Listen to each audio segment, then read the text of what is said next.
حامدا ومصلیا ومسلما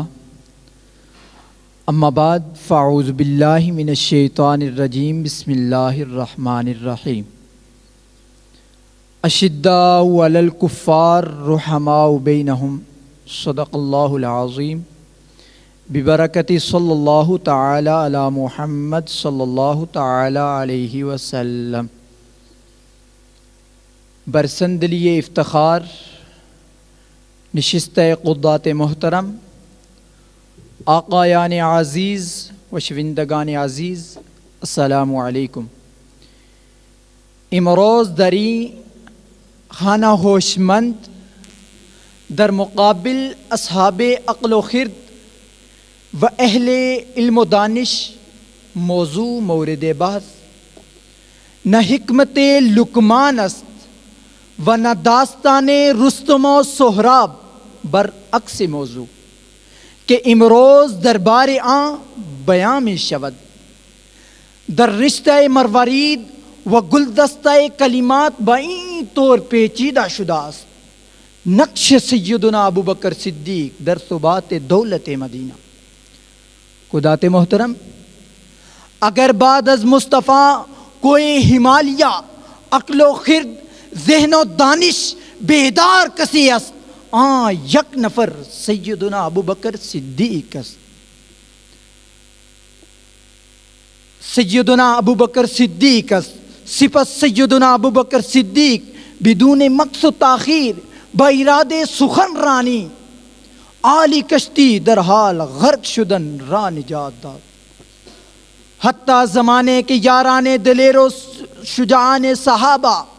پیغمبر خدا دل و فکر بے بندہ بار بودن، سپس سیدنا ابوبکر صدیق عالی کشتی در حال غرق شدن را نجات داد۔ بلے آقای رئیس جمہور این برائے توسع و تشکیل و تحکیم دولت مدینہ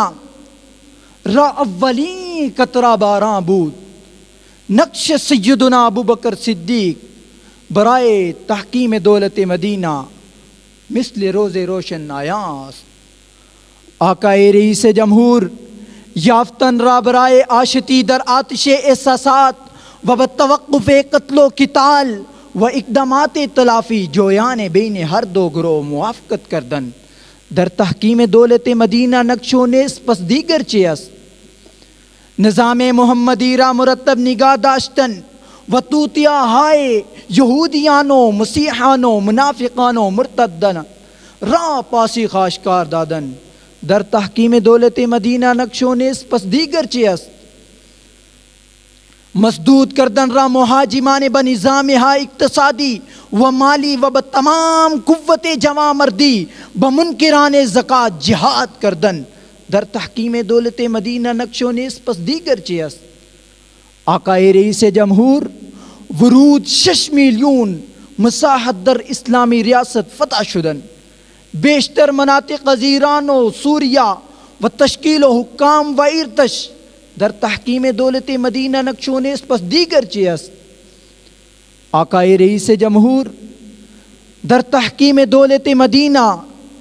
نقش و بود کہ در قالب لشکر اسامہ بعنوان شاہکار سیاست خارجہ صلح حدیبیہ ظاہر شد او بدولت مدینہ بئیں اوج کمال رساند کہ شاعران را با اردو بئیں الفاظ تعبیر کرداست بعد از مصطفیٰ فتنہ و شرکا ہوا ہجوم سرکش ہوئے منافق و ملحد علی العموم جھوٹے نبی مچانے لگے غل مثل بوم منکر ہوئے زکوٰۃ کے کچھ جاہلانہ شوم اس شیر دل نے سب کو مٹا کر ہی دم لیا اشرار کو ٹھکانے لگا کر ہی دم لیا۔